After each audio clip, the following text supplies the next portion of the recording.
Welcome to episode 227. In the beginning was the Word, and the Word was with God, and the Word was God, and the Word became flesh and dwelt among us. Spending time in the Word of God is the best way to spend time with God. Welcome to No Doubt, No Fear, Only Believe podcast, where we will encourage, inspire, and empower you to live your best life in Christ. Here's Greg. welcome to episode 227. Grace to you and peace from God our Father and the Lord Jesus Christ. Well, I am going to continue and probably try to bring this to an end, the unity lesson or message. I don't know if this is something that you need to hear. I don't know. It's something that I'm just, as I look out at the body of Christ, I just see different factions. And it almost looks like that we're fighting and warring against each other. And I just want to jump up and down and say, guys, just get in the Word of God. Just love one another. Just do what John, the Apostle John says, to love one another. If we can just choose to love, and I don't want to get all squishy and gushy, but love is incredibly important.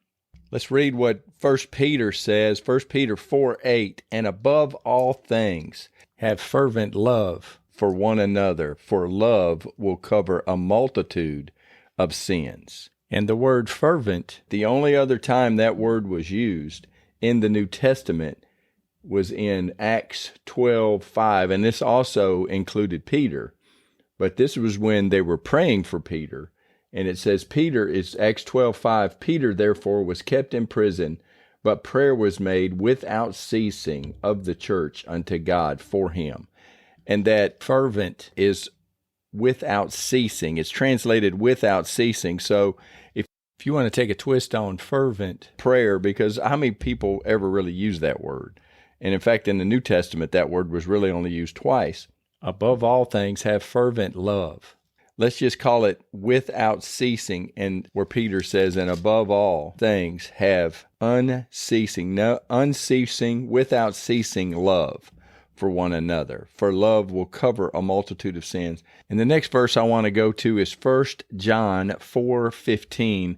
Whoever confesses that Jesus is the Son of God, God abides in him, and he in God. And we have known and believed the love that God has for us. God is love, and he who abides in love abides in God, and God in him. Love has been perfected among us in this, that we may have boldness in the day of judgment, because as he is, so are we in this world. There is no fear in love, but perfect love casts out fear, because fear involves torment. But he who fears has not been made perfect in love. We love him because he first loved us. John had a grip on love that, in all honesty, I do not have.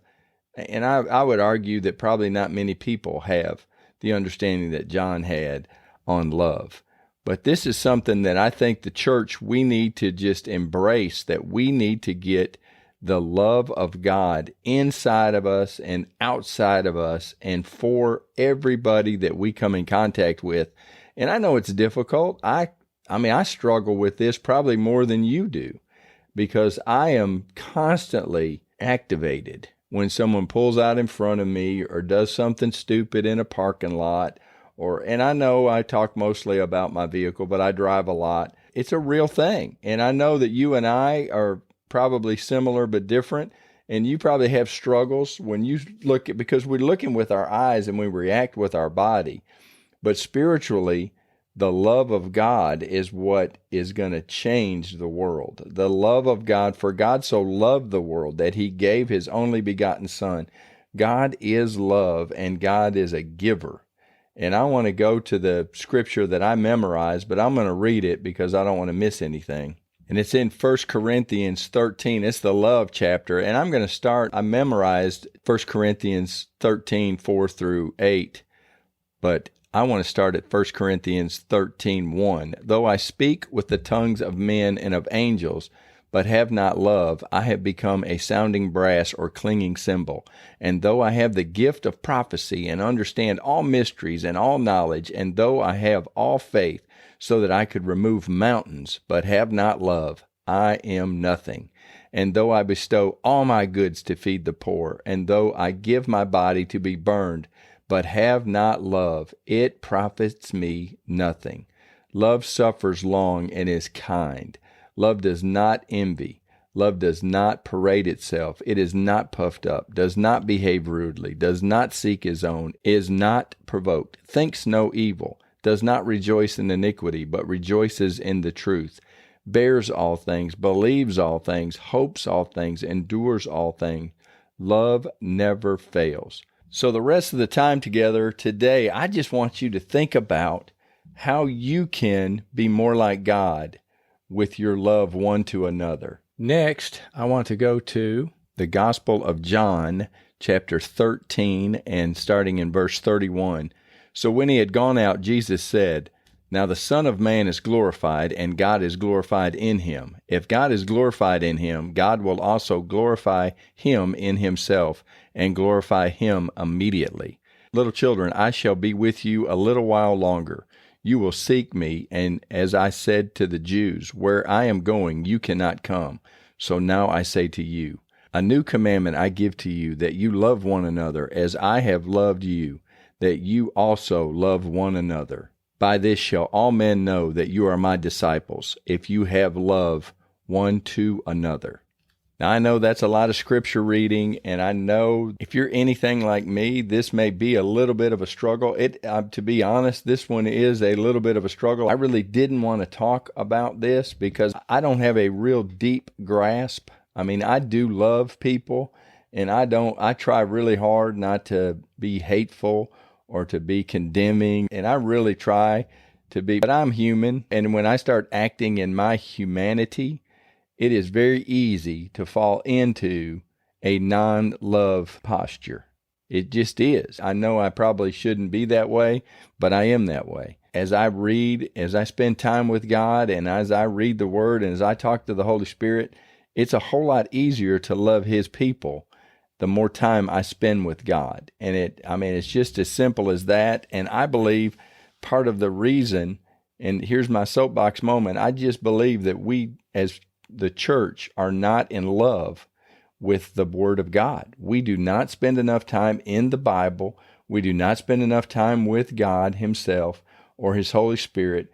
It is just a simple fact. I just believe that we are just inundated and we're distracted, and we're either watching TV or we're listening to the news or we're listening to a podcast or we're doing something that's actively keeping us or keeping our mind off of God. I'm just as guilty as you. I've got a job. I work 8 to 10 hours a day, and I do this podcast. And so I'm not coming to you as a person super enlightened in this subject. I am coming to you as this person that is taking imperfect action as I follow after the perfect example. And Jesus is our perfect example, and He gave us this new commandment, that you love one another as I have loved you. That's pretty simple. It's pretty basic.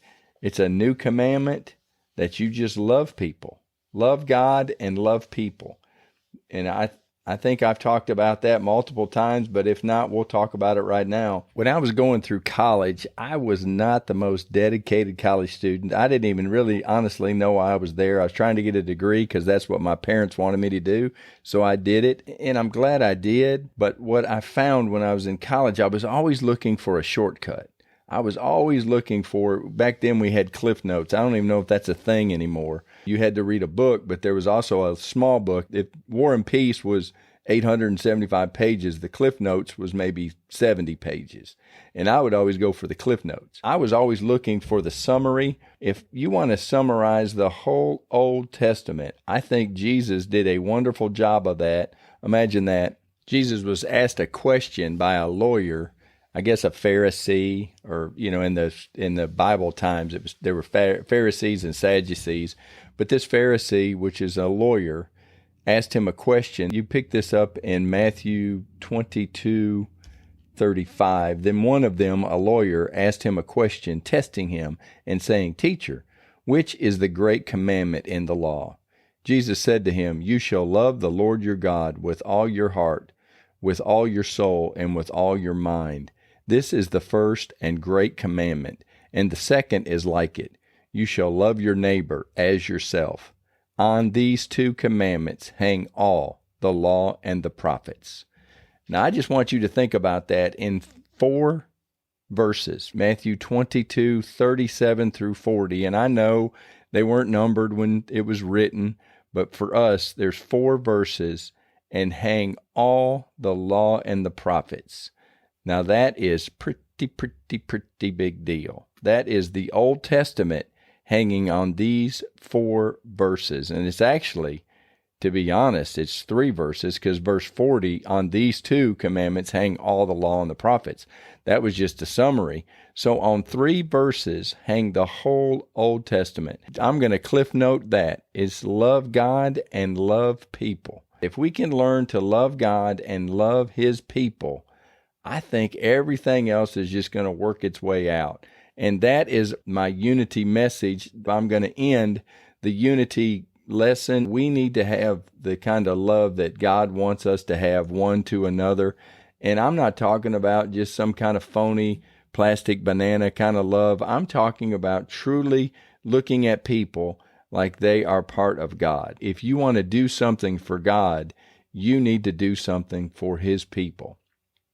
And I just want to challenge you during these holiday seasons. I know we just got through with Thanksgiving, but Christmas is coming up and New Year's, and it just seems like during these times, people tend to be more giving.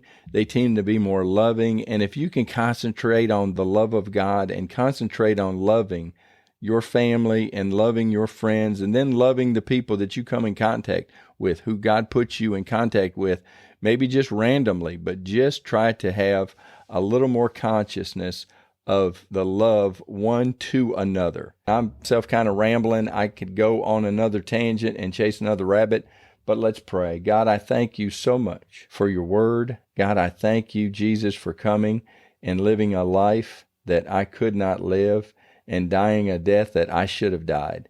And God, I thank you for your perfection as you did that, as you walked through life. But God, I thank you specifically today for the love that you showed as you walked on this earth and as you died on this earth. You died for me. You died for this listener. And God, you died for anyone who would say, I believe that you are the Son of God. God, we thank you for that. Lord, we pray that, Holy Spirit, that you would help us to understand your kind of love and help us to better use your love when we deal with your people. God, we thank you. We love you. We ask it all in Jesus' name. Amen. Well, thank you for being a part of this, and I look forward to visiting with you in the next episode. Thanks for listening to the No Doubt, No Fear, Only Believe podcast at www.nodoubtonlybelieve.com.